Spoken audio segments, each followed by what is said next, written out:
The space station called Harmony 7 floated in the dark between three star systems. It was old. It was massive. And it held the most important school in the known galaxy. The Galactic Integration Academy trained young members of every species to work together, to build peace, to prevent wars. At least, that was what the brochures said. The truth was simpler. The academy was where powerful species sent their children to make connections, to spy, to learn who was weak and who was strong. Every species played the game differently, but they all played it. The predator species sat at the front of every classroom. This was tradition. The Vashka, tall reptiles with scales like black metal, took the left side. The Korath, massive wolf-like creatures with 4 arms, took the right. Behind them sat the omnivore species. And in the protected middle sections, surrounded by security fields, sat the prey species. The gentle ones. The ones who had evolved to run and hide rather than fight. And then there were the humans. Humanity had joined galactic society only 40 years ago. They were still being studied, still being classified. Most species could not decide what to make of them. Humans had no claws, no fangs, no natural armor. Their senses were dull compared to most species. They could not see in the dark. They could not smell fear. They could not hear a heartbeat from across a room. But something about them made the other species nervous. Something no one could name. Una Park arrived on the 3rd month of the academic cycle. She was a late transfer from Earth. Her transport ship docked at Base 7, and she walked through the halls alone, carrying a single bag. She was small. Even by human standards, she was small. She stood 5 feet and 2 inches tall. Her black hair was cut short. Her face showed no expression. The registration officer, a 4-armed creature named Bellox, processed her documents without interest. Another human. Another nobody. Her file was thin. Average test scores. No combat training. No family connections. No special skills listed. She had been raised in a coastal city on Earth. She had attended normal schools. She was, by every measure, completely ordinary. Bellox assigned her to dormitory block 9 and classroom 7. He did not look at her again. Yuna found her classroom and walked inside. It was large, built to hold 300 students of various sizes. The predator species had already claimed the front rows. The Vashka ambassador's son, a young reptile named Crix, sat in the center of the left section. He was 7 feet tall with golden eyes that tracked movement by heat signature. His scales were dark green, almost black, and his claws had been sharpened to points. He was considered handsome by his species. He was considered deadly by everyone else. On the right side sat the Korath. The largest was named Fenric. He was not a student but a pack leader sent to observe the younger members of his species. He stood 8 feet tall when he bothered to stand. His fur was gray and scarred from many battles. His forearms ended in claws that could tear through ship metal. He had killed enemies on 12 different worlds. He was proud of each kill. Una walked past all of them. She walked past the omnivore sections, past the protected prey sections. She walked all the way to the back of the classroom, to a corner where the lights flickered and the environmental controls did not work properly. It was too cold back there. The audio feeds crackled with static. No one sat there. Una sat down. She pulled out a tablet and began to read. Crix noticed her first. His heat-sensing organs tracked her movement before his conscious mind understood why. She was warm, like all humans. She was small, like most humans. But something was wrong. Something was different. He watched her sit down. He watched her pull out her tablet. He waited for her to look up, to look around, to show some sign of nervousness. Every prey species that entered the room flinched when they saw him. Every predator species postured, trying to establish dominance. It was natural. It was instinct. The human girl did nothing. She turned a page on her tablet and kept reading. Fenric noticed too. His ears rotated toward the back of the room. His nose tested the air. The human smelled like nothing special. Soap. Recycled air. A faint trace of food from the transport ship. But his instincts, sharpened by 40 years of hunting and killing, told him to pay attention. Something was wrong. He could not identify what. The instructor entered and began the lesson. It was a lecture on interspecies diplomatic protocols. Boring material that everyone had studied before. Crix paid no attention. He spent the entire class watching the human girl in the back row. She never looked up. She never shifted in her seat. She never showed any sign that she knew she was being watched by some of the most dangerous predators in the galaxy. After class, Crix approached her. He stood over her seat, blocking the light, casting a shadow that covered her completely. "Human," he said. His voice was deep and rough. "You are in the wrong section." Yuna looked up slowly. Her eyes were dark brown, almost black. They showed nothing. "The back is not assigned," she said. Her voice was quiet, flat. "It is not about assignment. It is about knowing your place." Yuna looked at him for a long moment. Crix felt something strange. A feeling he had not experienced since he was very young. His scales wanted to flatten against his body. His body wanted to step back. He did not understand why. "I know my place," Yuna said. She returned to her tablet. Krix stood there for several seconds. He wanted to say something. He wanted to assert his dominance. But the words did not come. Finally, he turned and walked away. That night, he mentioned the incident to no one. But he did not sleep well. Across the station, Commander Threll reviewed the day's security footage. He was the Academy's security chief, a massive insectoid from a species bred for war. He had commanded armies. He had ended rebellions. He feared nothing. But when he reviewed the footage from Classroom 7, he stopped. He rewound. He watched again. The human girl. The way she walked. The way she sat. The way she did not react when Crix confronted her. Thrall pulled her file. He read it 3 times. There was nothing there. Nothing special. Nothing remarkable. He reassigned 4 security officers to monitor the back row. 3 weeks passed at the academy. Yuna Park attended every class. She sat in the back row. She read her tablet. She spoke to no one unless spoken to, and even then, she used as few words as possible. The other students began to call her the ghost, the silent one, the strange human. She did not seem to notice or care. Crix watched her every day. He told himself it was curiosity. He told himself he was studying human behavior for future diplomatic encounters. But the truth was simpler and more troubling. He could not stop watching her.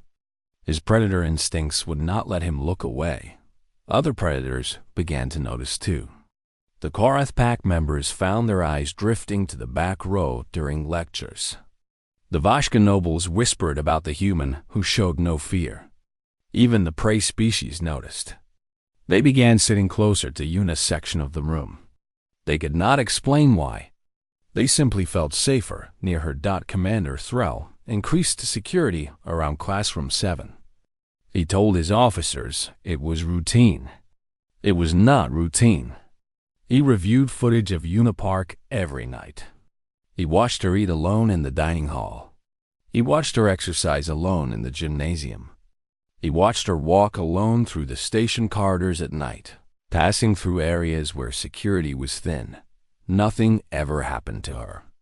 Nothing ever threatened her. Thrall could not decide if she was lucky or if threats simply knew to stay away. The incident happened on a Tuesday by Earth counting. The Vashka and the Korath had been arguing for days about territory. Not territory on their home worlds, but territory in the academy. Seating in classrooms, tables in dining halls, walking paths through corridors. It was all symbolic. It was all about pride. And it was all about to explode. Dining Hall C was the largest eating space on the station. It served 400 students at a time. The Vashka claimed the tables near the windows. The Korath claimed the tables near the food dispensers. The space between them was supposed to be neutral ground. On that Tuesday, a young Korath named Vek sat at the wrong table. It was probably an accident. Vek was young, barely an adult by Korath standards. He was not paying attention. He sat down with his food and began eating. He did not realize he was sitting in Vashka territory until Krix and 3 other Vashka nobles surrounded him. "You are in our space," Krix said. Vek looked up. His ears flattened against his skull. He was afraid, but he was also Korath. His species did not show fear in public. To show fear was to invite death. "I did not see your name on the table," Vek said. It was the wrong answer. Krix reached for Vek's throat. Vek knocked his arm away. Within seconds, both sides were on their feet. The Vashka drew ceremonial blades. The Korath extended their claws. The air filled with growls and hisses and the sharp smell of predator aggression. Fenric stood up from across the hall.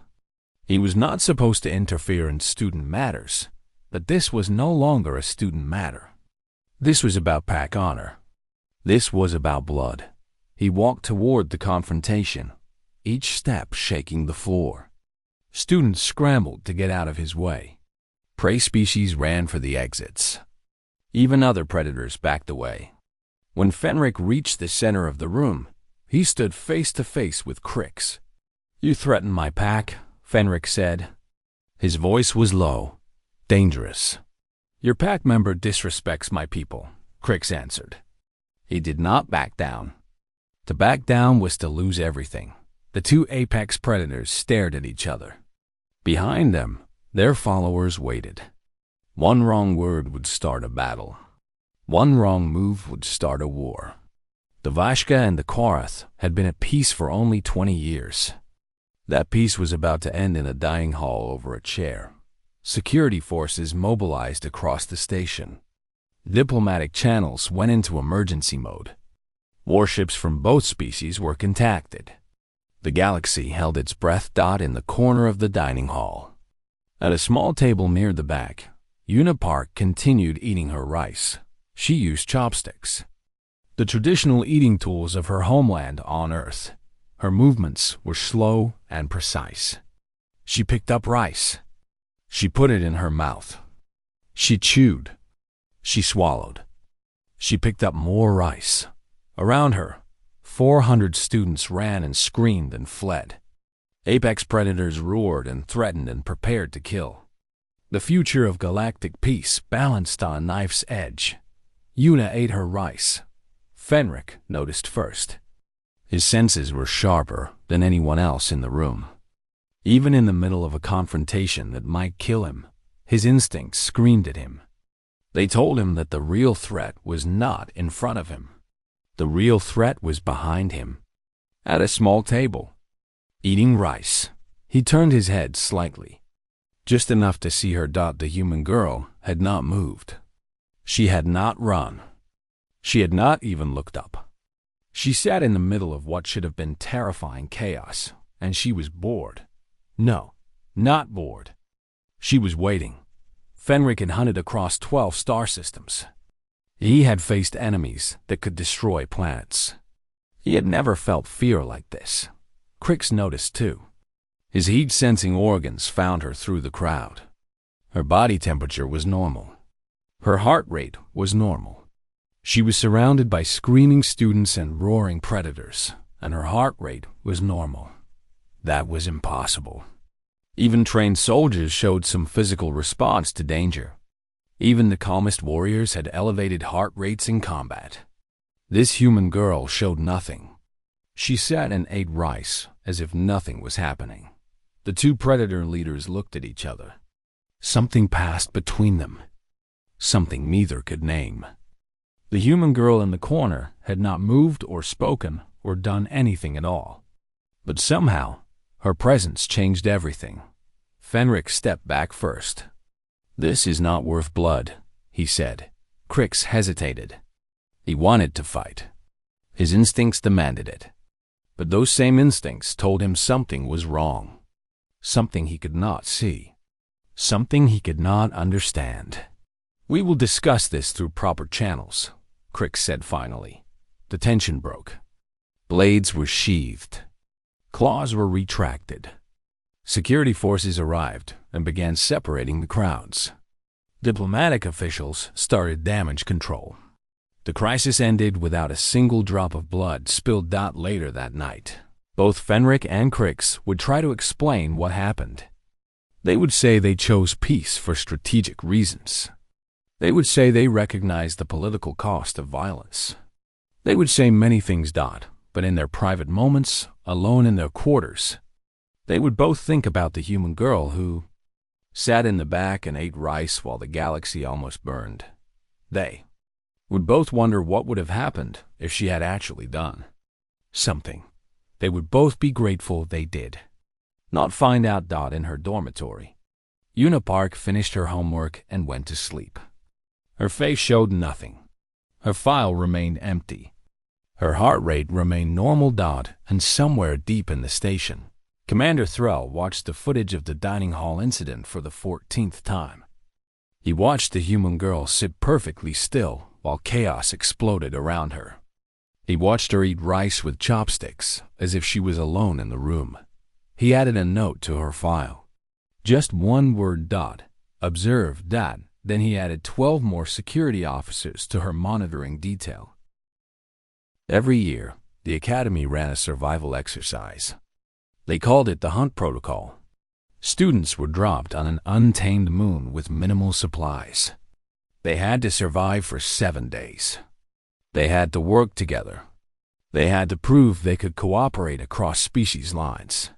Many students feared the Hunt Protocol. Some had died in previous years. The moon was wild and dangerous. Its native creatures did not care about galactic politics. Una Park was assigned to Team 7. Her teammates were chosen by computer. Random selection, the Academy said. Fair and unbiased. Dao and Kim was the first member. He was human, like Una. He was tall and thin with nervous eyes. His specialty was medicine. He could treat wounds and set bones and synthesize basic drugs from natural materials. He was smart but not brave. He admitted this openly. He did not pretend to be a warrior. Vex was the second member. He was Korath, a young hunter who had been part of the dining hall incident. The Academy assigned him to Team 7 as punishment. He had to work with other species. He had to learn cooperation. He hated every moment of it. Scylla was the third member. She was from a prey species called the Mallory. Her people were small and gentle, built for diplomacy rather than survival. She had no combat training. She had no survival skills. She was terrified of the Hunt Protocol. The fourth and fifth members were from omnivore species. Their names were Brock and Tolan. They were neither predator nor prey. They were adequate at survival. They were adequate at everything. They did not stand out in any way. The transport ship dropped Team 7 on the northern continent at dawn. The moon had no name, only a number. M7749. It was covered in dense forests and rocky mountains. The air was cold. The sky was gray. Everything felt hostile. 7 days, Vex said. He tested the air with his nose. The native predators here are dangerous. Class 7 on the threat scale. Fast, smart, hunt in packs. Scylla trembled. How do we survive? We move during the day. We find shelter before dark. We stay together. Dowan nodded. He understood the plan. It was logical. It was safe. He looked at Yuna, expecting her to agree. Yuna was looking at the forest. Her eyes moved slowly across the tree line. She did not speak. "Human," Vex said. "Do you understand the plan?" "Yes. Good. Stay close to me. Your species is not built for this environment." Yuna did not respond. She simply started walking. The first day passed without incident. Team 7 moved through the forest, following Vex's lead. He knew how to read animal tracks. He knew how to find water. He knew how to avoid the most dangerous areas. Yuna walked at the back of the group. She carried her supplies in a small pack. She said nothing, but Dowan noticed that her eyes never stopped moving. She watched everything: the trees, the shadows, the ground, the sky. He knew her. Not well, but enough. They had grown up in the same district on Earth. He knew her family's history. He knew things that were not in her academy file. He said nothing. Night fell quickly on. M7749. Team 7 found a cave and made camp. Vex built a fire. Brock and Talon gathered food. Scylla treated minor injuries from the day's march. Dallin checked everyone's vital signs. Yuna sat near the cave entrance. She looked out into the darkness. "You should rest," Vex said. "Tomorrow will be harder. I will rest later." Human stubbornness. Your species thinks it can survive anything through willpower alone. You cannot. Yuna turned her head slightly, just enough to look at him. My species survived an ice age by walking across frozen continents. We survived predators larger than this cave by learning to hunt them back. We survived each other, which was harder than both. Vex felt his first stand-up. He did not know why the attack came at midnight. The native predators were called shadow hunters by Academy scientists. They were six-legged creatures the size of ground vehicles. Their bodies were covered in black scales that absorbed light. Their eyes glowed green in the darkness. They were fast. They were smart. And they always attacked in groups. 3 of them came through the forest toward the cave. They moved in perfect silence. Brock, who was supposed to be on watch, did not see them until they were already close. He screamed a warning. Then he died. One of the shadow hunters crushed his throat before he could finish the sound. Tolan ran. He ran away from the cave, into the darkness. They found his body the next morning, half-eaten. Vex grabbed his survival knife and prepared to fight. His Karth instincts took over. He was a hunter. He was a predator.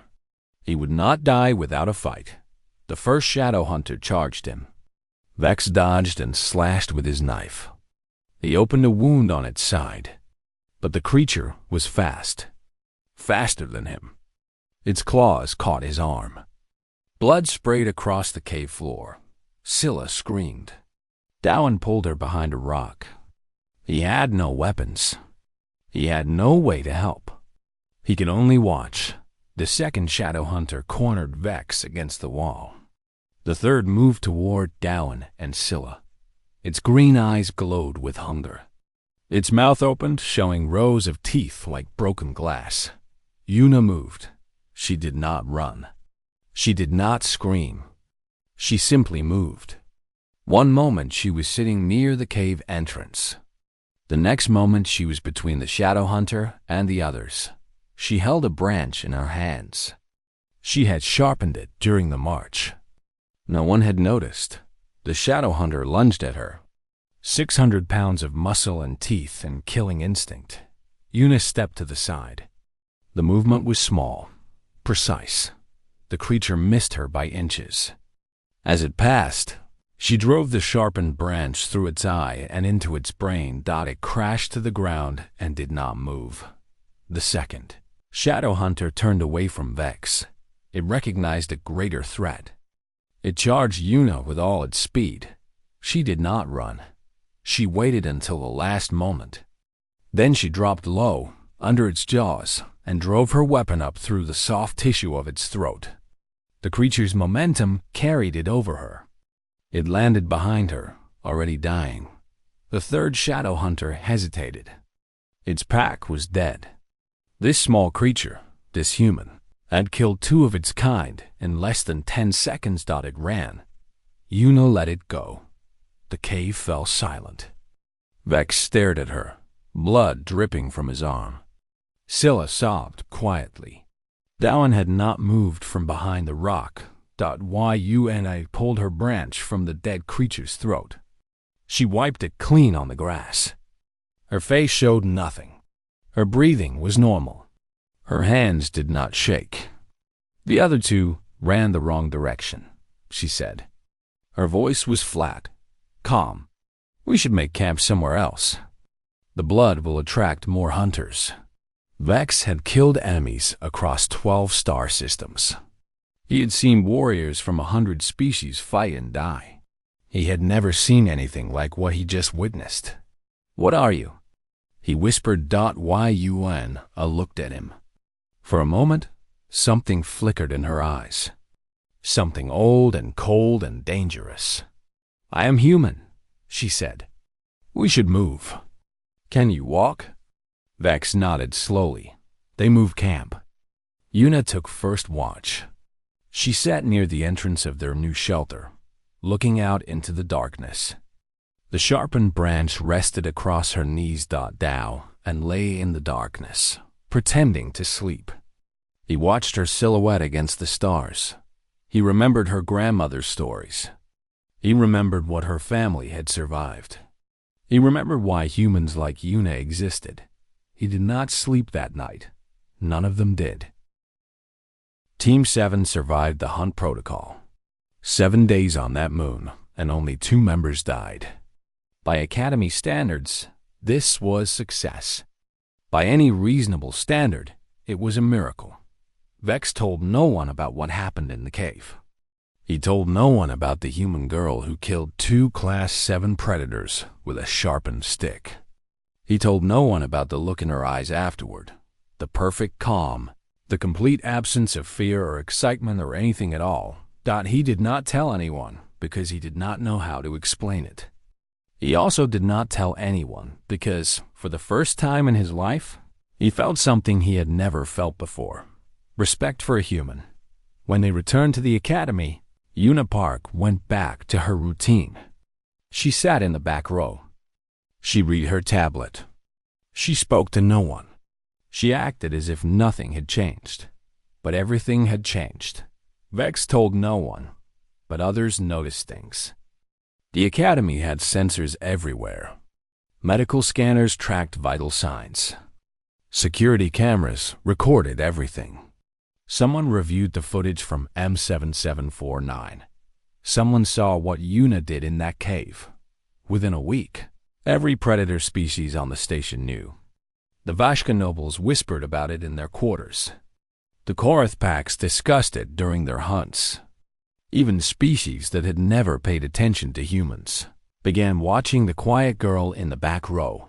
She had killed 2 apex predators in 10 seconds. With a stick, her heart rate had not changed during the fight. Her vital signs showed no stress response, no fear, no adrenaline surge, nothing. This was impossible. Even the most trained soldiers showed some physical response to mortal combat. Even warriors who had fought 1,000 battles had elevated heart rates when death was close. This human girl showed nothing. She killed as easily as she breathed. Crix became obsessed. He spent hours reviewing every piece of footage that existed of Yuna Park. He studied her movements. He analyzed her patterns. He looked for any sign of what she really was. Her file remained empty. Average student from Earth. No special training. No remarkable history. Nothing that explained what she had done on M-7749. By month 4, Yuna Park had become the most watched person on the station. Predator species tracked her movements constantly. Their instincts would not let them look away. She was small. She was quiet. She showed no aggression. But every predator on the station knew, deep in their bones, that she was the most dangerous thing in any room she entered. The prey species noticed too. They began gravitating toward her. In the dining hall, gentle species sat at tables near hers. In the classroom, they shifted their seats toward the back row. They could not explain why. They simply felt safer when she was close. Even the instructors changed. During tactical discussions, they found themselves deferring to her opinions. She rarely spoke, but when she did, everyone listened. Her suggestions were always practical, always effective, always slightly disturbing in their efficiency. Fenric watched all of this from a distance. He had commanded armies. He had ended wars. He understood power in ways that younger beings did not. And he understood that Una Park was a kind of power he had never encountered before. She did not try to dominate. She did not try to lead. She simply existed, and the entire social structure of the academy reorganized itself around her. Ambassador Crix finally decided to confront her directly. He waited until she was alone in the library, a quiet space on the upper level of the station. She sat at a small table near the window, reading her tablet as always. Crix walked up to her table. He stood over her, blocking the light from the stars outside. His shadow covered her completely. "Human," he said, "we need to talk." Una did not look up. "About what?" "About what you are." She turned a page on her tablet. "I am a student. Same as you. You killed 2 shadow hunters with your bare hands. I used a branch." Crix felt his scales tighten against his body. This response was wrong. Prey species trembled when confronted. Predator species postured and threatened. This human did neither. She simply continued reading as if he was not there. "What are you?" Crix demanded. Humans are classified as a transitional species. Prey becoming predator. Your kind startles easily, forms emotional attachments, shows fear and joy and anger. Some of us do. You do not. You sit among apex killers as if we are furniture. You sleep in a station filled with species that could tear you apart, and you sleep soundly. Your heart rate never changes. Your body never shows stress. What are you? Una finally looked up. Her eyes met his. Dark brown, almost black. They showed nothing. "Have you studied human history, Ambassador?" "I know enough." "You are a young species. Only a few 100,000 years old. Barely evolved beyond animals. Young, yes." Una set down her tablet. "But we have been killing each other for a very long time." She stood up. Crix stepped back. He did not mean to. His body simply moved. "Your species became apex predators through natural evolution," Una said. "Millions of years of competition. The strong survived. The weak died. It was a slow process, natural, clean." She stepped toward him. Crix stepped back again. "Humans did not have millions of years. We did not have natural evolution on our side. We were small and weak and slow. Every predator on our planet was bigger than us, faster than us, stronger than us. We should have died. Another step forward, another step back. But we did not die. We learned. We adapted. We made tools. We made weapons. We made strategies. And when that was not enough, we made something else." Crix's back hit the wall. He could not retreat further. The human girl stood in front of him, small and fragile and absolutely terrifying. "We made ourselves into predators," Una said. "Not through evolution. Through choice. Through training. Through suffering. We took our children and we taught them to kill. We took our weak and we made them strong. We took our fear and we burned it out of ourselves." Her voice did not change. Her expression did not change. But something in the air shifted. Something ancient and cold. My grandmother survived a war that killed 60 million people. 60 million. Her village was destroyed. Her family was killed. She walked through snow for 200 miles with nothing but the clothes on her back. She was 9 years old. Crix wanted to look away. He could not. My mother grew up in poverty that your species would classify as unsurvivable. She worked 18 hours a day in factories. She breathed poison air. She ate food that was barely food. She raised 3 children alone after my father disappeared. She never complained. She never showed weakness. She never stopped. Una smiled. It was a small smile.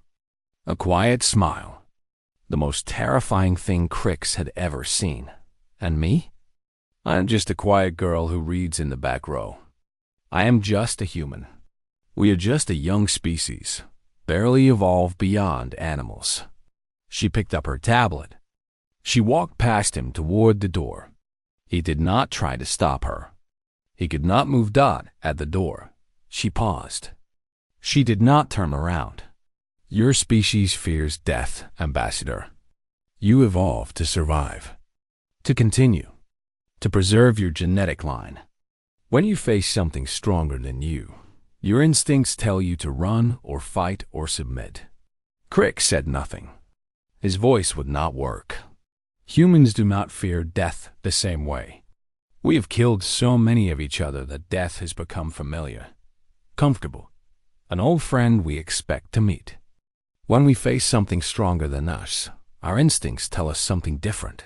She walked out of the library. They tell us to make it useful. Crix stood alone in the empty room for a long time. His hands were shaking. His scales had turned pale. For the first time in his adult life, he understood what prey species felt. He never confronted Una Park again, but he never stopped watching her either. None of them did. The Galactic Council met once every decade. Representatives from 12 major species gathered to negotiate treaties, resolve conflicts, and prevent wars. The summit was the most important diplomatic event in the known galaxy. It was also the most dangerous. This year, the summit was held on Harmony 7. The academy was cleared of students. Warships surrounded the station. Security forces from every species patrolled every corridor. The budget for protection exceeded the economic output of most planets. Assassination attempts were expected. 3 species were at war with each other. 2 more were on the edge of conflict. Old grudges and new ambitions filled the air like poison. Everyone knew that violence was possible. Everyone prepared for it. Ambassador Crix attended as part of the Vashka delegation. His father was one of the senior negotiators. Crix was there to learn, to observe, to prepare for the day when he would take his father's place. Fenric attended as the Korath military observer. His people did not trust diplomats.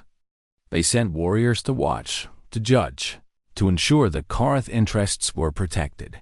Commander Thrall coordinated all security operations. He had planned for every scenario, every threat, every possible danger. He had thousands of officers under his command. He had weapons that could destroy cities. He was prepared for anything, or so he thought. Una Park was assigned to the summit as a minor diplomatic aide. It was a nothing position. She was there to carry documents and serve drinks and stand in the background looking professional. The human delegation needed bodies to fill roles, and she was available. She accepted the assignment without comment. She put on her uniform. She took her place in the corner of the main negotiation chamber. She stood silently while the most powerful beings in the galaxy argued about borders and resources and the future of civilization. No one paid attention to her. She was human. She was small. She was invisible. But she watched everything. The summit lasted 4 days. Tensions rose and fell like tides. Arguments erupted and were controlled. Threats were made and withdrawn. Progress was slow and painful, like pulling teeth from a giant. On the 4th day, Everything changed. The Vashka delegation accused the Korath of sabotaging a trade route. The Korath accused the Vashka of funding rebel movements. Old wounds tore open. New insults were traded. Within an hour, both sides had withdrawn their representatives and were preparing for war. The summit was failing. In the chaos, no one noticed the maintenance worker moving through the back corridors.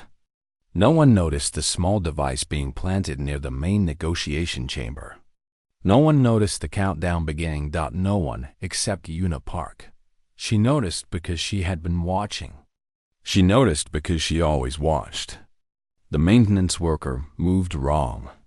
His uniform did not fit correctly. His credentials were slightly off. Small details that most beings would miss. Una did not miss details. She left her corner without permission. She walked through the back corridors, following a path she had memorized on her first day at the summit. She moved quietly, smoothly, like a shadow.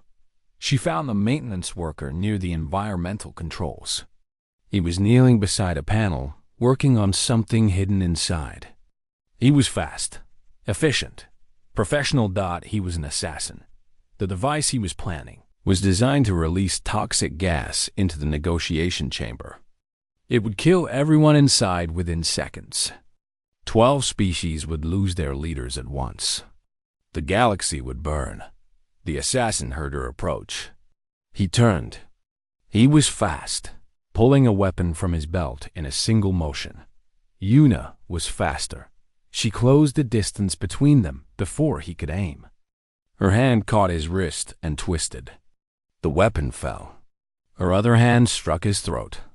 Not hard enough to kill. Hard enough to disable. The assassin fell to his knees, gasping for air. Una picked up his weapon. She examined it briefly. Then she looked at the device in the wall. How do I disarm it? She asked. The assassin said nothing. He could not speak. He could barely breathe. Una did not ask again. She studied the device for 3 seconds. Then she reached inside and pulled out 2 wires. The countdown stopped. Security forces arrived 5 minutes later. They found the assassin tied up with his own belt. They found the bomb disabled and safe. They found Unipog standing calmly in the corridor, holding a cup of tea. She had stopped by the refreshment station on her way back. There was a threat, she said. I handled it. Commander Thrall stared at her. His compound eyes reflected her small form 1,000 times. He had spent months wondering what she was. Now he knew. How did you know? He asked. His uniform was wrong. The stitching was different from standard issue. And he walked like someone pretending to be something he was not. You noticed his stitching? I notice everything. Thrall looked at the disabled bomb. It was sophisticated. Military grade. The assassin had been trained by experts. Unipark had stopped him with her bare hands. Who are you? Thrall asked. Una took a sip of her tea. I am a diplomatic aide. I carry documents and serve drinks. You just stopped an assassination that would have started a galactic war. The tea is good here. You should try it. Thrall understood then. He finally understood what he had been watching for months. This human girl was not dangerous because of what she could do. She was dangerous because of what she chose not to do. She walked through a station filled with the most powerful beings in the galaxy, and she could have destroyed any of them at any time. But she chose to sit in the back row. She chose to read her tablet. She chose to be invisible. Until she chose not to be. The summit resumed the next day. The assassination attempt changed everything. The Vashka and the Korath realized they had a common enemy. Someone wanted them to fight. Someone wanted the galaxy to burn. They began talking instead of arguing. They began cooperating instead of threatening. By the end of the week, they had signed the first major peace accord in galactic history. The diplomats took credit. They said their brilliant negotiations had saved the peace. They said their skills had prevented war. They wrote long reports about their achievements. Those who had been present knew the truth. Every predator in that negotiation chamber had spent the entire summit watching. Una Park. She stood in the corner. She served drinks. She carried documents. And every apex killer in the room could not take their eyes off her dot in watching her. They had stopped watching each other. In fearing her, they had forgotten to fear each other. The summit succeeded because a small human girl stood silently in the corner and reminded every predator in the galaxy what real danger looked like. After the summit, Commander Threll updated her file. He deleted the word observe that he had written months ago. He replaced it with a single word .apex. Then he closed the file and locked it with the highest security clearance available. Some things were not meant to be known. Una returned to her classes. She sat in the back row. She read her tablet. She spoke to no one. Everything returned to normal. Dow and found her on the observation deck one night. She stood alone, looking at the stars. Her face showed nothing. "They are all afraid of you now," he said. "Good. You could have been anything. You could have led armies. You could have ruled worlds. Why come here? Why play the quiet transfer student?" Una was silent for a long moment. Her eyes reflected the distant stars. "Because the galaxy needs to understand something about humans, Dowan. We are not predators because we are strong or fast or vicious. We are predators because we choose to be. Every day. Every moment. We choose." She turned to face him. For a second, he saw behind her mask. He saw the weight she carried. The cost of being what Earth had made her. "And sometimes," she said softly, "the most dangerous thing in the room is the one that does not need to prove it." She turned back to the stars dot below them. 12 species celebrated peace. Security forces relaxed their patrols. Diplomats congratulated themselves. The galaxy breathed easier, and in the back row of Classroom 7, a seat remained empty, waiting for a quiet girl who watched everything and said nothing. The most dangerous human in the galaxy had homework to finish. She did not want to be late for class.